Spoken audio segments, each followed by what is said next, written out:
आयुर्वेद में जो होता है सबकी एक किस्म की प्रकृति होती है। वो प्रकृति हमारे 3 दोष की बनी रहती है। वो 3 दोष होते हैं वात, पित्त और कफ। जो वात होता है उसको आप सोचिए कि यह हवा है, इसको ईथर भी बोलते हैं।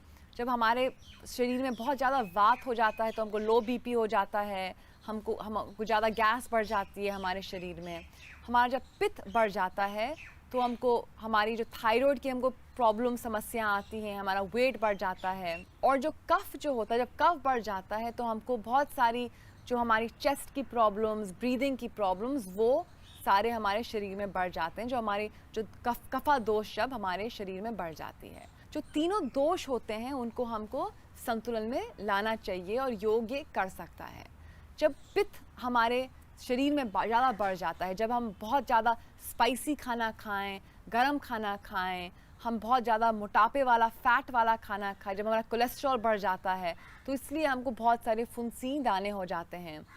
ये इसलिए भी होते हैं जब हमारा हार्मोनल सिस्टम पूरा इम्बैलेंस हो जाता है।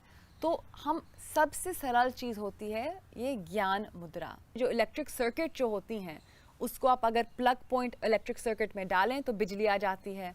तो हमारे हाथ के भी जो उंगलियां होती हैं वो प्लग पॉइंट किस्म की होती हैं। अगर हम उनको एक साथ करें तो आप सोचिए एक बिजली या इलेक्ट्रिसिटी बन जाती है। मुद्रा ऐसी होती हैं। तो मुद्रा को एक्यूप्रेशर, एक्यूपंक्चर को सब इस्तेमाल करते हैं। जब वो पॉइंट दबाते हैं तो हमारी नसें ठीक होती है, हमारी शरीर में एक बिजली का संचालन आ जाता है। तो हम जब ज्ञान मुद्रा करते हैं, जो पित्त है, जो पित्त दोष है वो हमारे शरीर में कम हो जाता है। तो अगर आपने बहुत सारी गर्म चीज़ें खाई हो, आपने बहुत तेल वाला खाना खाया हो, आपने कुछ फास्ट फूड जैसे चिप्स वगैरह सब खा लिए हों और आपका पित्त बढ़ गया, तो ये आपकी बहुत मदद करेगा ज्ञान मुद्रा। तो आप ज्ञान मुद्रा को लगाए रखें। आप कहीं बैठे हैं तो आप ये आदत रख दीजिए कि आपकी ज्ञान मुद्रा लगी होनी चाहिए और इसी से आपके जितने भी आप चेहरे पे आपके कील, मुहासे, दाने, पिंपल्स इतनी भी हैं, सब बिल्कुल ज्ञान मुद्रा से ठीक हो सकती हैं। इसमें टाइम लगेगा पर ये मेरा वादा है कि सब आपके धीरे धीरे ये ठीक होगा। ये बिल्कुल एक नेचुरल तरीका है, सरल तरीका है और बिल्कुल एक मुफ्त तरीका है। आप अगर क्रीमों का इस्तेमाल करेंगे अपने दाने के ऊपर तो अभी तो आपके दाने ठीक हो जाएंगे पर वो फिर से आ जाएंगे, फिर आपको फिर से दवाई लेनी पड़ेगी। तो सबसे अच्छा तरीका है योग। योग आपके चेहरे पे बिल्कुल सुंदरता लाएगा, निखार लाएगा। आप सबसे सुंदर जब होंगे जब आप सबसे खुश रहेंगे।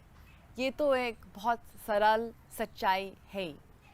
और योग जो है आपको बहुत खुशी दिला सकता है क्योंकि ये बहुत शांति दिलाएगा आपके मन को भी और आपके शरीर को भी। और योग का सबसे अच्छा आसन, जो सबसे रिलैक्सिंग पोज है, वो होता है बाल आसन। इसको हम लोग ये भी बोलते हैं चाइल्ड्स पोज, क्योंकि जो बच्चे होते हैं वो इतनी खुश होते हैं, इतनी शांति से रहते हैं, इसलिए क्योंकि वो बाल आसन करते ही रहते हैं। पर जो हम बड़े हो जाते हैं हम बाल आसन बिल्कुल ही भूल जाते हैं। और पर ये आसन जो है आपको बहुत खुशी और शांति दिला सकता है।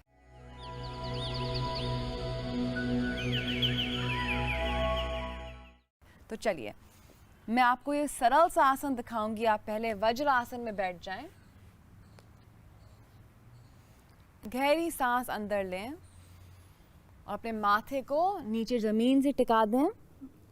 अपने कंधे को बिल्कुल रिलैक्स कर लें। साइड में आपके हाथ के पंजे आसमान की ओर, आपका नितंब बिल्कुल ही रिलैक्स्ड आपके एड़ी के ऊपर होना चाहिए।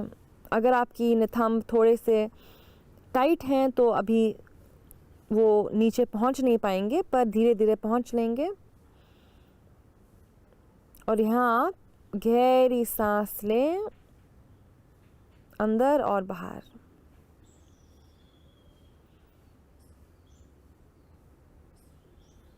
सांस लेना बहुत ही ज़रूरी है। जितना ज़्यादा आप सांस लें उतना ही ज़्यादा आप रिलैक्स करेंगे,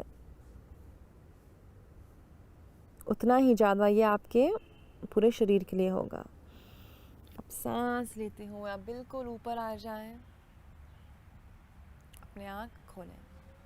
बाल आसन का एक दूसरा भी बहुत बड़ा लाभ है जब हम नीचे जाते हैं, जो हमारी सब बॉडी का खून है वो सिर की ओर आ जाता है और इससे हमारा संचालन बढ़ता है। और जब हमारा जो खून जो है जो हमारे चेहरे पे जाता है तो उसको भी, चेहरे को वो रोशन करेगा और हमारा निखार और त्वचा इससे बिल्कुल ठीक हो जाएगा। तो सर्कुलेशन भी लोगों के बिल्कुल फेस पे जाता नहीं है, तो जितनी भी हम क्रियाएं कर रहे हैं हम ये सोच के कर रहे हैं कि ये हमारी त्वचा को बढ़ाएगा, क्योंकि ये हमारे खून को, संचालन को हमारे चेहरे पे लाएगा।